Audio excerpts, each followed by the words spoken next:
Hey guys, what's going on? Megan here. All right, Q&A from my SKOOL community. All right, ask me one question about how to eat for muscle growth and testosterone.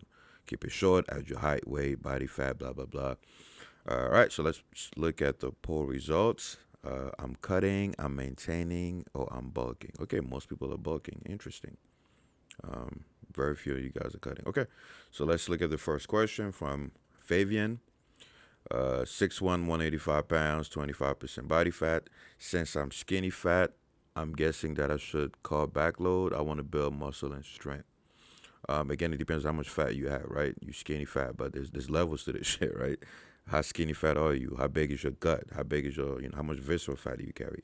If you're skinny fat, but you don't have a lot of fat, obviously, on you, then yeah, obviously, you can go on a obviously, a clean bulk. Um, Ideally, use carb backloading, which is to me the best diet for almost everything you could think about as far as cognitive and physical function. Especially if you're insulin resistant. If you're not insulin resistant, then you don't have to do carb backloading, right? Yeah, so I think you should go on a clean, but actually, I just looked at your body fat. You 25% body fat. No, no, take that back. I don't even have to see a picture of you. You should not be bulking if you're 25% body fat, right? Unless, like I always say, unless you already have a lot of muscle on you, because I could show you two people that have 25% body fat. One person looks jacked, looks like a strong man. The other person looks fat as shit, right? So it always depends on how you look, because not everybody carries body fat in the same places. Okay, so if you don't carry body fat in the right places, meaning you have a lot of stomach fat, whatever, yeah, I don't think you should even clean bulk, right? I think you should either cut or maybe try to do a recomp, but I think you should cut if you're 25% body fat, right? Try to be in that 10 to 20% body fat range. Keep it simple, guys. Okay. So hopefully that answers your question. Do not bulk. Don't even clean bulk. If your body fat is that high, and yes, do carb backloading. Next, Andy, 5'10", 210 pounds, 20% body fat, as he says. I want a 300 calorie deficit while eating 4,300 calories. Wow. Exert 1,600 just through exercising a day, and being able to eat this much calories allows me to get in all micros and macros plus fiber. With this high caloric consumption plus high expenditure, allow me to build muscle while losing fat. Also spamming 10 testosterone commandments and HSP training, whatever. So let's see. You wrote a lot. 300 calorie deficit. Wow, 43 eating 4,300. Wow, do you actually burn that many calories? Who knows? Maybe you might be telling the truth. Maybe you are 5'10", 210 pounds, and 20% body fat. Because that's good. It's a lot of calories. I feel like men should burn a lot so they don't have to restrict, what they eat. But that's a lot. Being able to eat this much with this high caloric consumption, muscle while losing fat.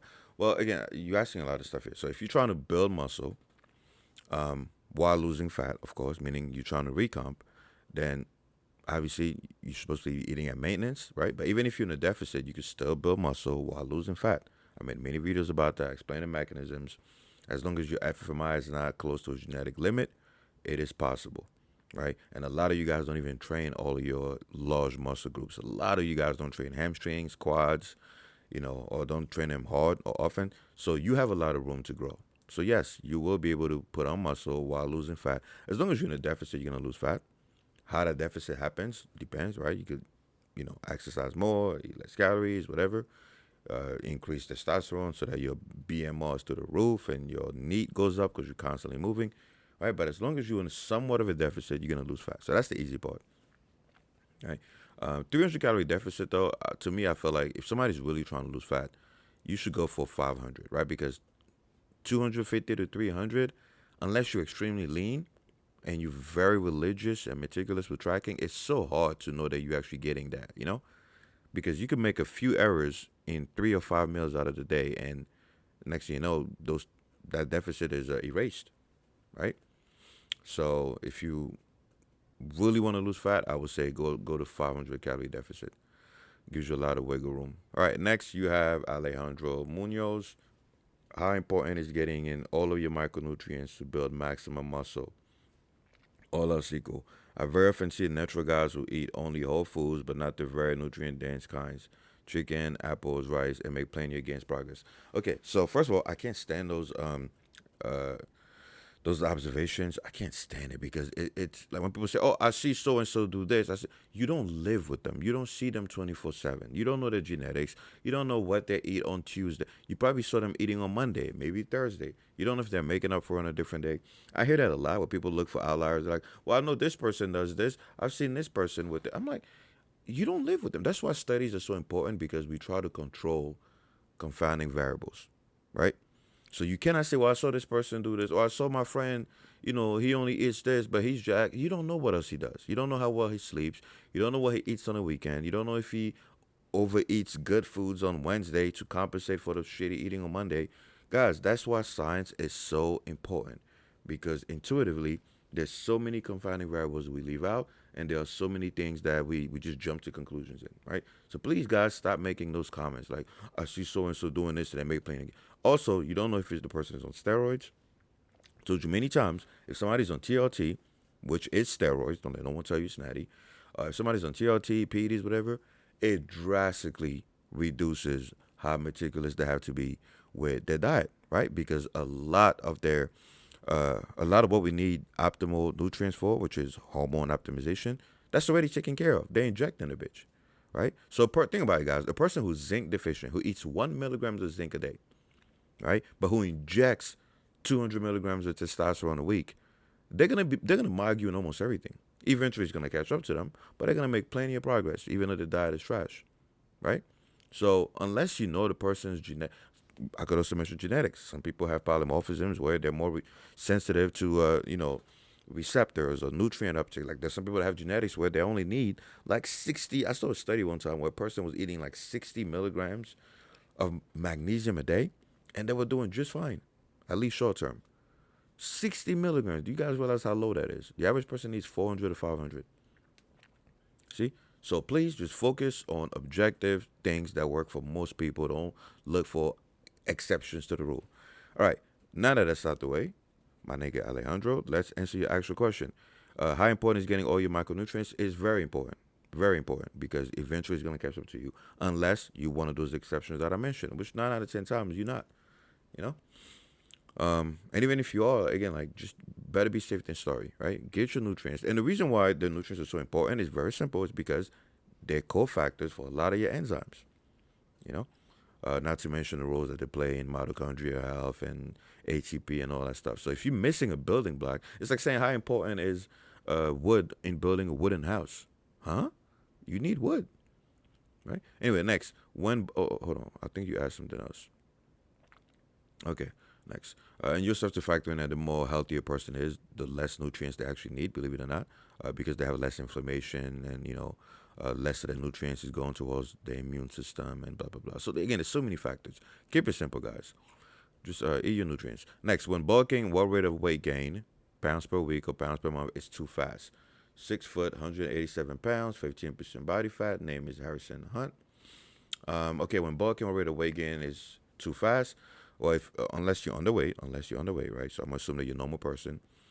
Believe it or not, most people can put on 1 to 3 pounds of lean mass every month and be fine. Most people can put on 1 to 3 pounds. It's a wide range because you got to factor in genetics, of course. But most people can put on muscle at that rate until they reach their, as close as possible to the genetic potential. So if your FFMI is 17, 18, or some Smeagol shit, yeah, you could put on 1 to 3 pounds of lean mass if you dial the fuck in with your training and nutrition. As you approach FFMI 22, 23, 24, yeah, that number obviously goes down because there's, myostatin and you have too much size and it's harder to, keep pushing. But yeah, so most people should aim for 1 to 3 pounds, and that's not including fat. I know it sounds like a lot, but trust me, it's actually not. It's very doable. Seen it plenty of times with clients. Next, Sitting Bull says, I want to bulk up a bit. What are some foods I can eat considering I am broke as fuck for now and I'm outside for most days, so I can't cook for myself? Also, I need hella food to bulk up, so is it worth dirty bulking since junky foods are cheaper and more accessible and higher calories? 6'5", 213 pounds, 11 to 13% body fat. That's a huge motherfucker. All right, so so let's see. I want to bucket. What some foods I can eat considering I'm broke as fuck. Okay, so I made tier list about best foods for budgets and stuff like that, right? Focus on high nutrient density, right? relative to price. So eggs, I'm always gonna say eggs. Eggs are super easy to get almost everywhere you live. Exception being those few times when egg prices went through the fucking roof. I was so mad. But yeah, eggs are cheap. High calorie, of course.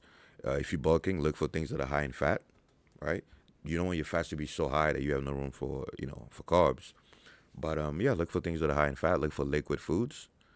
Drink your calories as opposed to eating your calories, right? It's gonna help you get a lot of foods in if you struggle with appetite. But as far as price goes, you can't go wrong with eggs, man. Eggs are so cheap. Peanut butter's cheap. Um, you say you outside, there goes eggs.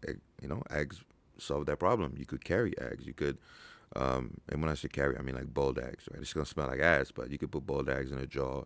Make sure you don't open that shit, around people. But you could carry the boiled eggs. You can make sandwiches. You could carry your smoothies, right? So it's very easy if you're outside most of the time to get your calories in. Just be uh, be be practical, right? Don't look for some fancy solution. Next, Santiago Coro, 176 centimeters, 72 kgs. I'm rounding, by the way. 17 to 18% body fat, FFMI 20. Should I use peanut butter as a wow? It's like you read my mind. Should I use peanut butter as a get out of jail free card when I don't reach a needed caloric surplus? Well, it depends on what nutrient you behind on, right? If you didn't hit your caloric goal, is it because you're low in protein? If that's the case, fuck no, you don't want to use peanut butter. Is it because you're low in fats, carbs? It depends, right? If you short 500 calories, it depends which macronutrient you short on, because they each have different roles, right? If you substitute peanut butter, right, for those 500 calories, in my example, meanwhile you low in carbs, that's where that deficit is coming from. You're not fixing the problem because now your training performance is gonna suffer, right? Same thing if you're low in protein, right? If that deficit that you're missing was because of protein, you don't want to use peanut butter, right? There's almost no, not enough leucine. So yeah, use peanut butter if you need calories that are not that are pretty much fat, right? Just fats. But if you need carbs or protein, get something that has high carb or protein. Does that make sense? That's a good question. Like he could, like he could answer me right now. Anyway, next you have Samu Magio, height 187 centimeters, weight 83 kgs, 12% body fat. Best tips for to make the tea diet cheaper. I want to eat healthy, but I'm relatively big and moving out from my parents' home. By the way, congrats. I want to save money. Yes, there are many alternatives to all the tea foods. Many alternatives. If I have not, I'm pretty sure I made videos on that, right? If I have not, let me know. I'll do it on another tier list. I know I did one for protein, affordable protein sources, affordable carbs. I didn't do affordable fats because fats are so cheap and easy to get. But yeah, to make the tea diet cheaper, try to eat again eggs. Try to let's see. You might have to supplement if you can't afford salmon, or you could look for cheaper, high quality fish. So you could look for sardines or mackerel. But yeah, that to me it shouldn't be an issue, right? If you trying to find high nutrient, the only thing that's gonna be hard to get is stuff like honey. Honey is gonna be hard to get cheap honey, right? Because honey is expensive. Blueberries are gonna be hard to get, so you have to pick something like strawberries, blackberries, even though they don't rival blueberries in nutrient density. It's better than nothing. You feel me? So yeah, just look for close substitutes that are nutrient dense. Doesn't have to be equally as nutrient dense, right? But as long as it's close, and then supplement the rest. If you're on a budget. Next, we have Jamil, height 6 foot. I am so tired of you 6 foot motherfuckers. There's so many of you guys. God damn it, man. Jeez. Lucky motherfuckers. 6 foot, 254 pounds, 25 to 30% body fat. I'm an active person training twice a day, 3 days a week. Full body in the morning, then 1.5 mile run in the evening. My macro split is 2,800 calories, 200 grams protein, 267 grams of carbs. That is mad low. 100 grams of fats. Goal, I'm in a 300. Wait, didn't you just? I'm in a 300 caloric deficit. Didn't I just answer your question earlier? Let me see. Oh, okay, no, that was Andy. Okay. I'm in a 300 calorie deficit and I'm feeling great, but I wonder if my protein is too low. My goal body weight is to drop down to 230. So should I be eating 230 grams of protein or is 200 enough? For most people, Let's see, active, macro split, 28. Sorry, for most people. Sorry, guys, I'm exhausted, man. Yesterday was the brutal day. You guys remember 50,000 steps? I think that was my PR. Well, for as long as I've been tracking my steps. I know I did more when I was younger, but anyway, I'm exhausted. So anyway, you said, yeah, protein. You should be fine with protein, right? 200 grams of protein, as long as it's from animal protein, high in leucine. More protein obviously helps because it helps lower the risk of muscle loss during the cut.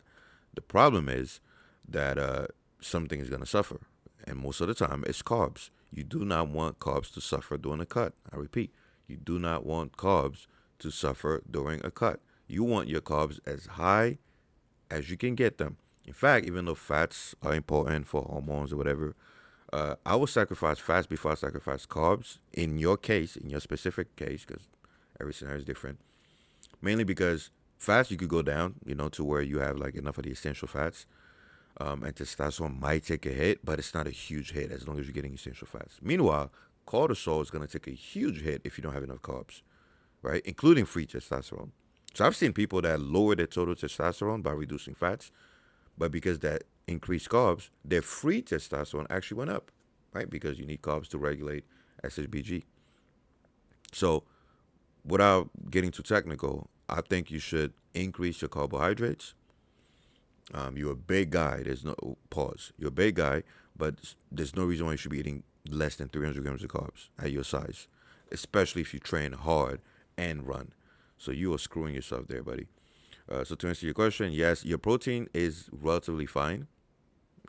Again, I'm just going off your stats here. I don't have a picture of you, but your carbs should go up. Next, let's see, Victor Kirilov. All right, 5'10", 180 pounds, 20% body fat. Oh, I gotta hurry up. We're already at we're almost at the 20-minute mark.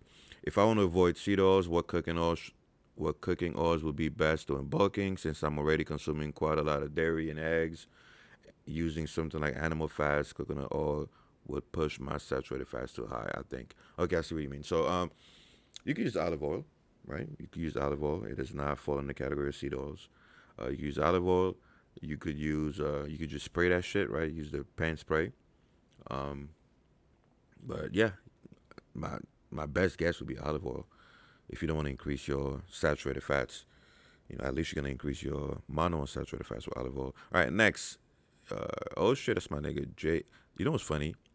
All this time, I still don't know how to pronounce your name, right? JNJ. Let's see. I make a joke all the time, guys. JN is one of the. Am I saying your name right? JN. Anyway, JJ is one of the smartest guys I've ever come across. I always joke around that this guy's gonna try to take over the world. But anyway, I think it would be good to give a quick overview on carb backloading. I mean, it's the same questions I get all the time, and I answer them the exact same way, and people still ask. So I would say be more specific. Give me more specific questions, because to me, carb backloading is very simple. I feel like people overcomplicate it, because if you notice, it's the same advice from like 10 plus years ago when I did the original videos. I could do an overview, but I'm literally gonna be repeating the exact same thing, which I'm okay with if it's something that's super high demand, because that's how the fucking algo works, right? They want you to just keep repeating the same thing for the beginners, but we'll see. Next, Tom Butler. How to get to that 22 FFMI when I have a feeling I'm not improving or losing gains. I have been training for let's say 3 to 4 years, and my stats are 185 centimeters, 80 kgs, and I'm around 12% body fat. I have gone up in weight before to the 85 kg zone, but just mostly fat. I must gain weight, but mostly muscle and not fat. Do I have to count calories? You don't have to count calories. No one has to count calories. It just helps a lot. Simply because humans are really, really, really bad at estimating how many calories they're eating, both in a surplus or in a deficit. I can't tell you how many quote unquote hard gainers are like, I eat so many calories and I don't gain weight. And then I'm like, all right, let's go through the list of your foods, and it's like 1,500 calories. Or how many people are like, oh, I eat like 1,200 calories. I don't know why I'm not losing weight. We do the math and we find out they're eating 2,200 calories, because they're not really counting the oil and the fats and stuff like that. So I think you should track your macros. I used to be against macros years ago because I felt like it was necessary, which it is, right? It's not mandatory. But over time, with experience, working with so many clients, I realized, holy shit, I think the average person should at least count calories and macros just for a few days, just to get an idea, and then, take off the training wheels, right? If you eat the same foods every day, you don't have to track, right? You could just, track once and then just keep eating that same meal plan, right? But the problem is most people don't eat the same foods every day, right? So they think, oh, I'm eating 3,000 when they're eating a lot less or more. So I think you should count your calories just to get an idea of what you're getting, and then try to eat the same foods every day so you don't have to keep counting. Now, your other question was, let's see, I've gone up in weight. I have to get, yeah, I think that was your main question. Yeah, so yeah, I think you should count just to make sure that you're on the right track. I give you examples how even people who count their calories are not even getting enough macronutrients, like guys who are not getting enough carbs. So can you imagine if you're not counting, right? Also, if you're gaining weight but it's mostly fat, something's wrong with your training, right? Apart from obviously a surplus that's way too big. If you're getting a small surplus, 250 to 500, and you're gaining mostly fat, you're not training hard enough. I'm sorry, guys. You're not training hard enough. You're not training frequently enough. You're not training your large muscle groups. People go on a surplus and they only do they barely train their quads, their hamstrings, two of your largest muscle groups. Where do you think that surplus of calories is going to go? You know? So you got to factor that in. All right, next, I got to rush this. I have an unlimited university meal plan. Lucky you. Which is better for muscle growth and testosterone? Eating more frequently or fewer larger meals? It doesn't really matter. As long as you're getting your nutrients, whether you eat 3 times a day, twice a day, 5 times a day, it doesn't really matter. Obviously, it's best if you standardize it and go around 3 to 5 times a day, but everyone is different. What really matters is, are you getting your total nutrients, and is it a sustainable meal plan? The only time the inverted U curve kicks in is if you're extreme. If you eat just one meal a day and it's like 3,000 calories, that's kind of pushing it, right? Because of the pattern of muscle protein synthesis. But yeah, anywhere from 3 to 5 times a day, you'll be fine. Next, now to keep blood glucose, levels stable, I would recommend trying to eat every 2 to 3 hours. But some people can't do it, and that's fine. Next, from that was from Jack, by the way. Next guy is Tyreek Eggba. Does extra protein make any significant difference? Well, of course it does. But again, this is a vague statement, right?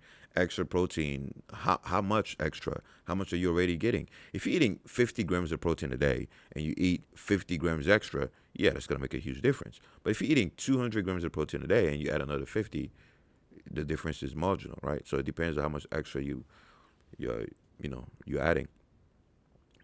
Next, Jared Rose, what percentage of carbs is ideal for test when bulking and what percent for cutting? I try to prioritize fat, then protein, but being short and light, I only need like 140 grams of protein anyway. For bulking, again, the amount of carbs you need depends on how active you are, guys. I say this all the time. If you're sedentary, you do not need a lot of carbs. In fact, a lot of carbs will hurt you, unless it's mostly fiber, right? Meanwhile, if you active, you training a lot, getting a lot of steps, which most men should be, you need a lot of carbs. You need at least 50% of your calories from carbs. So to answer your question, doesn't matter if you're bulking or cutting. The amount of carbs you need depends on your glycogen utilization rate, how active you are, how much do you train, right? And when you do train, is it full body or is it some bitch ass bro split, right? All of those things, affect the amount of carbs you need. And next question from my nigga Tapioca. Let's go. Does the actual weight matter when training legs, or will the anabolic response in terms of anabolic hormones like testosterone, etc., you referring to the acute spikes, I'm assuming, be the same as long as you train close to failure? And does this also apply to other muscle groups? So if you look at most studies on the anabolic response, the acute spikes in hormones, it's always high metabolic work, right? High volume, high reps, whatever. Most of the studies that look at low volume, where the person is doing like 3 sets of 3 or 5 sets of 2, the spike in hormone is very, very, very small. Now, of course, again, studies show that there's no difference in hypertrophy. But again, these are short-term studies. They are not long-term studies.